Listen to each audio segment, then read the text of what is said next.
धीरेन्द्र कृष्ण ने अपनी प्रारंभिक शिक्षा गांव के ही सरकारी स्कूल से प्राप्त की। उन्होंने 8वीं तक की शिक्षा अपने गांव में ही ग्रहण की, जिसके बाद आगे की पढ़ाई के लिए उन्हें 5 किलोमीटर दूर गंज के स्कूल में जाना होता था। आर्थिक अभाव के कारण 5 किलोमीटर का सफर प्रतिदिन पैदल ही तय किया करते थे।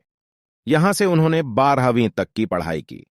इसके बाद आगे की पढ़ाई के लिए उन्होंने कला संकाय से स्नातक में दाखिला लिया, लेकिन आर्थिक अभाव और धर्म में भक्ति और आस्था के कारण उन्होंने बीच में ही पढ़ाई छोड़ दी। धीरेन्द्र अपने परिवार के सबसे बड़े लड़के हैं, जिस कारण परिवार का भरण पोषण भी इन्हीं को करना होता था, जिसके चलते यह लोगों के घर में जा जाकर दान दक्षिणा मांगा करते थे। साथ ही कथा व पूजा करके घर का भरण पोषण करते थे। धीरेन्द्र कृष्ण ने अपनी प्रारंभिक शिक्षा गांव के ही सरकारी स्कूल से प्राप्त की।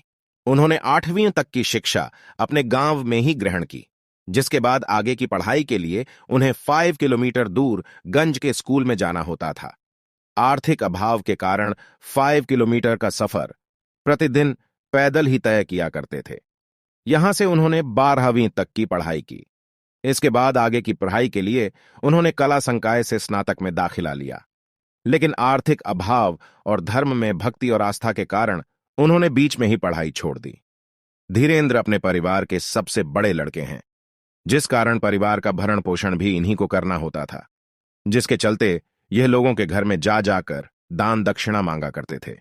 साथ ही कथा व पूजा करके घर का भरण पोषण करते थे।